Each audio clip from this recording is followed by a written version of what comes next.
तो आज की कक्षा में हम लोग पढ़ेंगे अकबरी लोटा। लेखक कौन है, कहानीकार कौन है? अन्नपूर्णानंद वर्मा।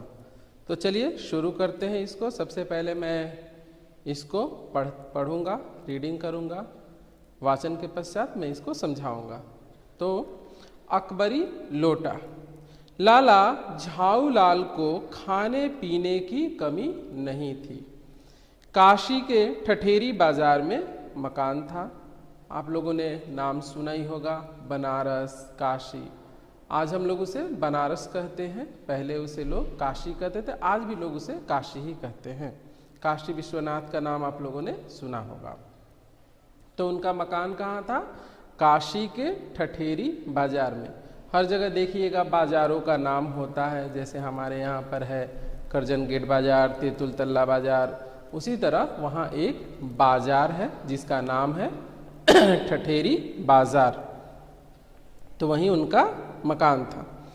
नीचे की दुकानों से 100 रुपये मासिक के करीब किराया उतर आता था। यानी जो मकान के नीचे उनकी दुकानें थी, जिसको उन्होंने भाड़े पर दे रखा था, उससे 100 रुपया मासिक मिल जाता था। उस समय 100 रुपया मासिक भी काफ़ी था। तो 100 रुपये मासिक मिल जाता था। अच्छा खाते थे, अच्छा पहनते थे, पर 250 रुपये तो एक साथ आँख सेकने के लिए भी ना मिलते थे। यानी 100 रुपये उनके लिए आम बात थी, लेकिन एक साथ 250 रुपये में देखने को नहीं मिलते थे। इसलिए जब उनकी पत्नी ने एक दिन एकाएक 250 रुपये की मांग पेश की, तब उनका जी एक बार जोर से सनसनाया और फिर बैठ गया। बाप रे, 250 रुपये एक साथ देखा नहीं, और ये एक साथ पत्नी जी मांग रही है 250 रुपये। तो उनका दिल बैठ गया कि कैसे दिया जाए, कहाँ से व्यवस्था हो। तो कोई भी हो, अगर मुझसे कोई अचानक आकर बोले कि चलिए 10 लाख रुपए दीजिए, तो मैं तो ऐसे ही मेरा दिल बैठ जाएगा। एक साथ 10 लाख देखने को ही नहीं मिलते। उनकी यह दशा देखकर पत्नी ने कहा, डरिए मत, आप देने में असमर्थ हो तो मैं अपने भाई से मांग लूं। ये एक तरीका है पतिदेव को, क्या बोले, उनके ऊपर आघात करने का, कि अगर आप सक्षम नहीं है तो कोई बात नहीं, मेरा भाई सक्षम है, मेरे पिताजी सक्षम है, मैं उनसे मांग लूँगी, आपको चिंता करने की ज़रूरत नहीं है।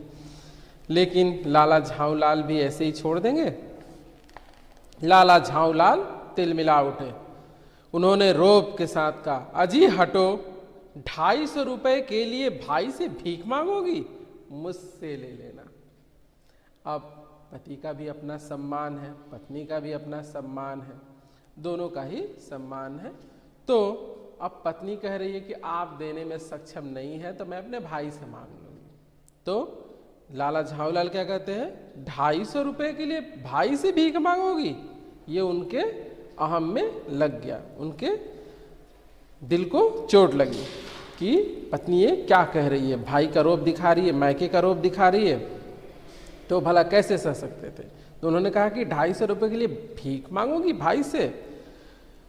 पत्नी भी कम नहीं थी, वो भी ऐसे ही झाऊलाल को छोड़ने वाली नहीं थी, क्योंकि वो जानती है कि इतनी आसानी से पैसा निकलने वाला नहीं है।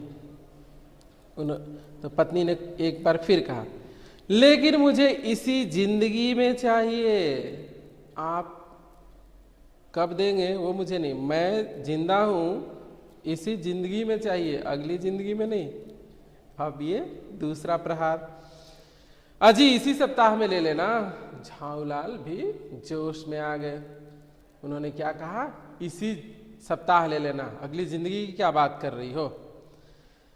पत्नी भी ऐसे ही छोड़ने वाली तो थी नहीं, वो फिर बोली, सप्ताह से आपका तात्पर्य 7 दिन से है या 7 वर्ष से है, कि आप कितने दिन को सप्ताह मानते हैं? कहीं आप 7 दिन बोल रहे हैं या 7 वर्ष बोल रहे हैं? पता चला कि सप्ताह को मैंने सुनकर छोड़ दिया और पता चला कि 7 सालों की आपने बात की थी, तो ऐसी बात नहीं, आप क्लियर कर दीजिए। अभी आप बता दीजिए कि आपका मतलब क्या है, सप्ताह का मतलब 7 दिन से है या 7 वर्ष से है। लाला झाऊलाल ने भी रोब के साथ खड़े होते हुए कहा, आज से 7वें दिन मुझसे 250 रुपये ले लेना। वो भी जोश में आ गए, क्या बात कर रही हो, 7 दिन का मतलब होता है, सप्ताह का मतलब होता है 7वें रोज, आज से 7वें रोज मुझसे 250 रुपये ले लेना। जोश जोश में एकदम बोल दिया। लेकिन जब 4 दिन ज्यों के त्यों यूं ही बीत गए और रुपयों का कोई प्रबंध ना हो सका, तब उन्हें चिंता होने लगी। स्वाभाविक सी बात है, 7 दिनों में दे देने की तो उन्होंने बात कह दी, लेकिन अब उन्हें, एक मिनट, तो समस्या का समाधान हो गया, थोड़ा टेक्निकल प्रॉब्लम आ गया था। तो हम लोग आगे बढ़ते हैं।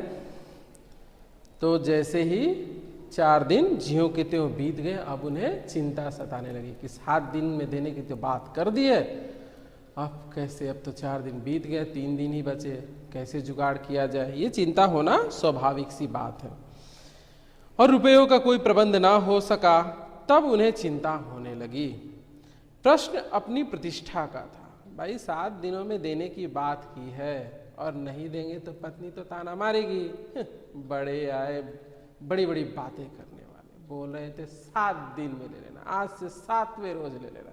क्या हुआ, हो गया। इसीलिए मैंने कहा था कि मैं अपने भाई से मांग लेती हूँ, भला वो कैसे सह सकते थे। तो चिंता होना स्वाभाविक सी बात है, क्योंकि उनकी प्रतिष्ठा का प्रश्न था। भाई अपने ही घर में अपनी साख का था। मैंने अभी बताया ना कि पत्नी ताना मारेगी तो वो कैसे सहेंगे, कि नाम बड़े और दर्शन छोटे। देने का पक्का वादा करके अगर अब दे ना सके तो अपने मन में वह क्या सोचेगी, जो सोचना है वो सोचेगी, फिर उनको सुनाएगी भी। उनकी नजरों में, उसकी नजरों में उनका क्या मूल्य रह जाएगा।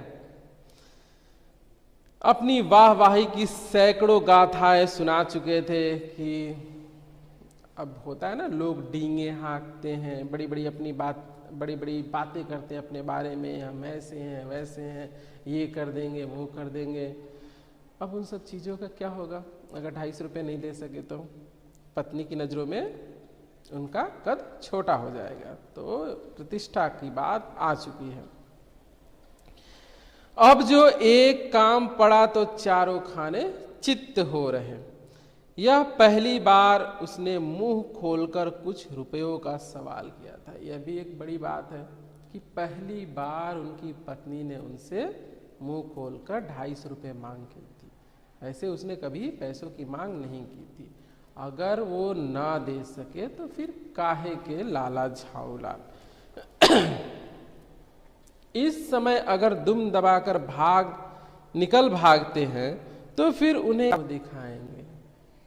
स्वाभाविक सी बात है, मुंह दिखाने के लायक नहीं रहेंगे, क्योंकि वो बहुत बड़ी बड़ी बातें अपने बारे में डींगे हाँक चुके हैं। तो फिर पत्नी भी तो बोलेगी ना, मैंने तो सिर्फ 250 ही मांगे थे और मैंने कहा भी था आपसे कि छोड़ दीजिए, आपसे नहीं हो सकेगा, आप रहने दीजिए, मैं अपने भाई से मांग लूँगी। तो आपने वो भी नहीं करने दिया, आप भी नहीं दे सके, तो फिर ये तो मेरा नुकसान हो गया ना, मुझे ज़रूरत है। अब भाई ज़रूरत थी तभी तो मांगी है ना, ऐसे ही थोड़ा ना पत्नी मांगेगी कि पैसे दे दीजिए।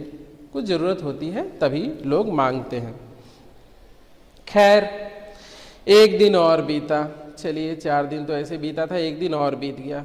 5वें दिन घबराकर उन्होंने पंडित बिलवासी मिश्र को अपनी विपदा सुनाई। जो उनके मित्र थे, जिनका नाम था पंडित बिलवासी मिश्र, जाकर अपनी इस चिंता के बारे में, अपनी इस समस्या के बारे में उन्होंने बताया।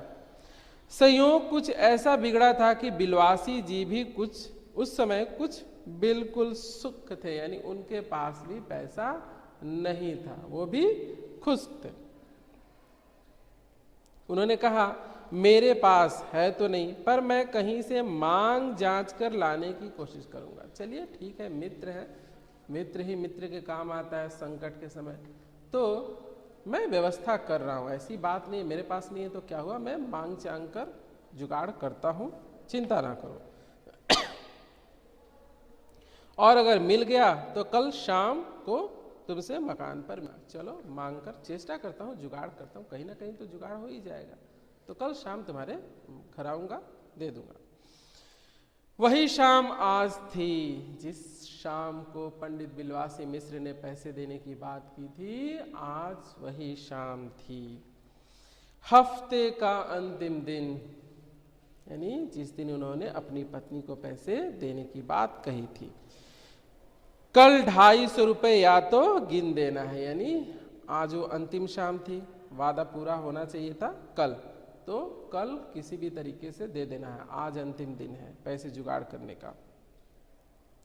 कल 250 रुपये या तो गिन देना है या सारी हेकड़ी से हाथ धो लेना है। एकदम सही बात है, जो बड़ी बड़ी डींगे हाँक चुके हैं, अगर नहीं देंगे तो फिर सारी हेकड़ी तो उनको निकल ही जाएगी। पत्नी थोड़े ना छोड़ देगी, वो तो एक दो बात तो सुनाएगी ही। जब नहीं हो सकता था तो क्यों वादा किया, मैं खुद ही व्यवस्था कर लेती, जब नहीं दे सकते थे तो बड़ी बड़ी बातें नहीं करनी चाहिए।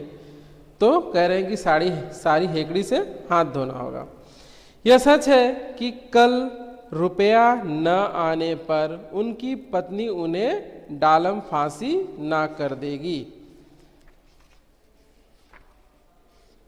क्या करे, उनकी पत्नी उन्हें डालम फांसी ना कर देगी। डालम फांसी का अर्थ होता है आजीवन कारावास का दंड। केवल जरा सा हंस देगी, ये हंसना ही तो उनके लिए बहुत बड़ा व्यंग है, बहुत बड़ा करारा प्रहार है। पर वह हंसी, वह कैसी हंसी होगी, कल्पना मात्र से झाऊ लाल के मरोड़ पैदा हो जाते हैं, उनके पेट में मरोड़ पैदा हो जाती है कि वह हंसी सामान्य हंसी नहीं होगी, वह व्यंग्यात्मक हंसी, उसमें ताना छुपा होगा।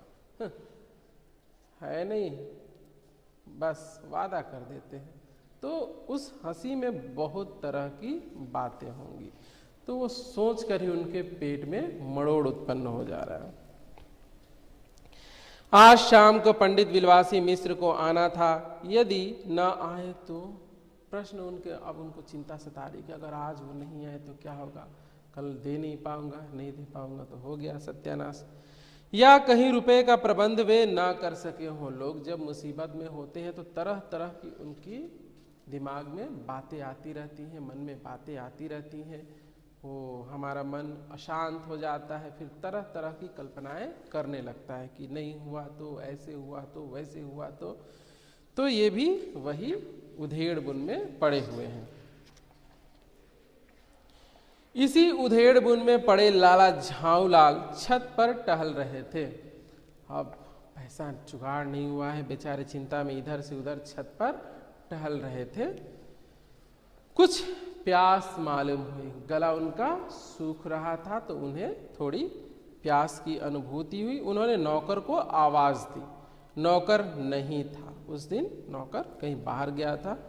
खुद उनकी पत्नी पानी लेकर आई। चलिए प्यास लगी है, पानी पी लीजिए। वह पानी तो जरूर लाई, पर गिलास लाना, जो गिलास होता है ना जिसमें हम लोग ढाल कर पानी पीते हैं, तो गिलास लाना भूल गई। लेकिन माफ कीजिए, केवल लोटे में पानी लिए वह प्रकट हुई, यानी वह केवल एक लोटा पानी लेकर चली आई, उसके साथ गिलास नहीं लाई। अब लोटा भी देखिए कैसा है। फिर लोटा भी संयोग से वह जो अपनी बेढंगी सूरत के कारण लाला झाऊलाल को सदा से नापसंद था, उसका जो गठन था ना वो बेढंगा था, तो उनको वो लोटा झाऊलाल को कभी पसंद आया ही नहीं, तो उन्हें पसंद नहीं था, नापसंद था तो नया साल 2 साल का ही बना, पर कुछ ऐसी गठन उस लोटे की थी कि उसका बाप डमरू, माँ चीलम रही होगी। यानी उसका जो आकार था ना, उस पर व्यंग करते हुए क्या कह रहे हैं कि उसकी बनावट ऐसी लग रही है कि उसका बाप क्या होगा, डमरू होगा, और माँ क्या होगी, चीलम रही होगी। तो वो अजीब तरह का गठन का लोटा था। लाला ने लोटा ले लिया, कुछ बोले नहीं। क्या बोलेंगे, कल पैसा देना है, अभी तक जुगाड़ हुआ नहीं है, तो क्या पत्नी को बोलेंगे, तो कुछ बोले नहीं। अपनी पत्नी का अदब मानते थे, मानना भी चाहिए, मानना ही चाहिए। इसी को सभ्यता कहते हैं। बिल्कुल सही। जो पति अपनी पत्नी का ना हुआ वह पति कैसा।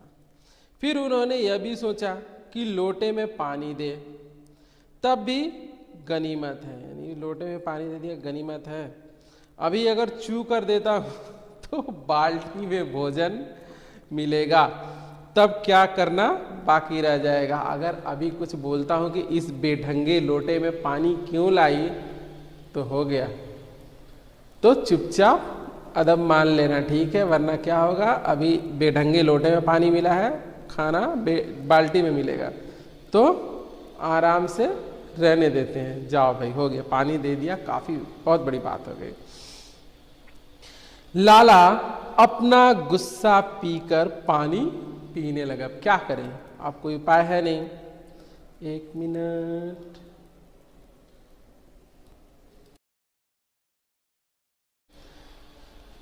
तो हम लोग, लाला अपना गुस्सा पीकर पानी पीने लगे।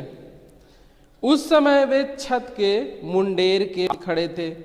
जिन बुजुर्गों ने पानी पीने के संबंध में यह नियम बनाए थे कि खड़े खड़े पानी ना पियो, सोते समय पानी ना पियो, दौड़ने के बाद पानी ना पियो,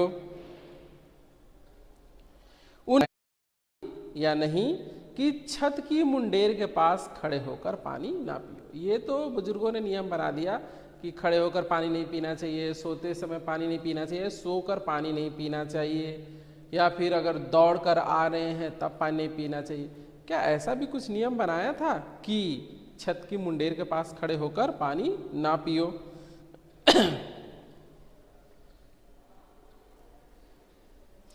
जान पड़ता है कि इस महत्वपूर्ण विषय पर उन लोगों ने कुछ भी नहीं कहा है। इस विषय पर बुजुर्गों ने कुछ नहीं कहा, कोई नियम नहीं बनाया।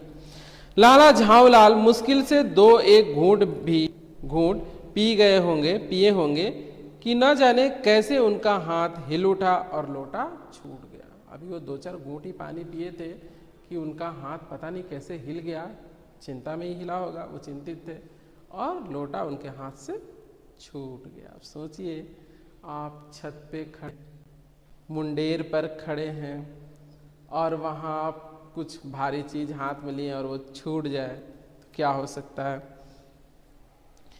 लोटे ने दाएं देखा ना बाएं, वह नीचे की ओर चल पड़ा। क्या जानता है, वह तो निर्जीव चीज है, उसको क्या पता कि उसको कहाँ जाना है।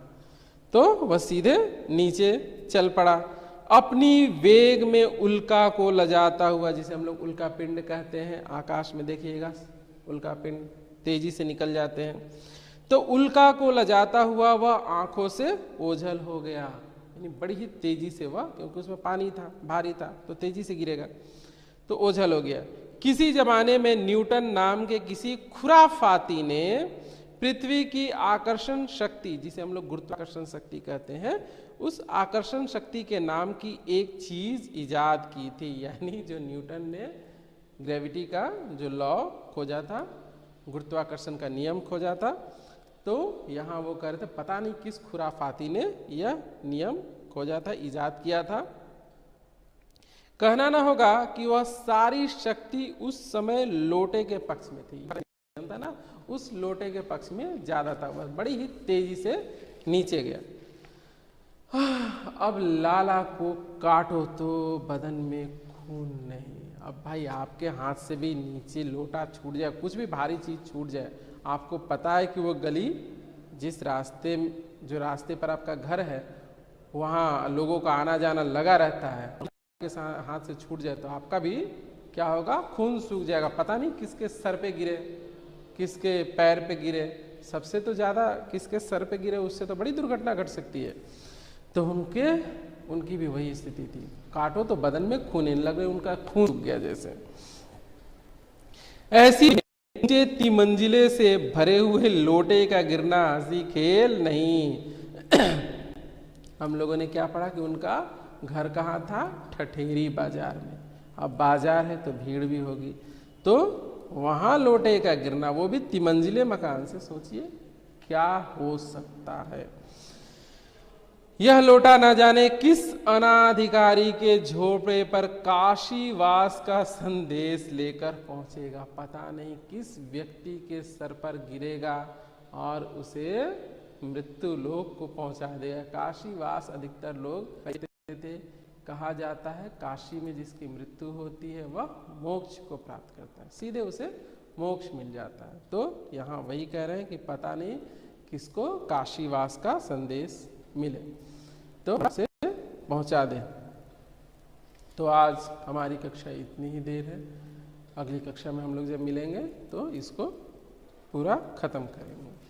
तो मिलते हैं अगली कक्षा में।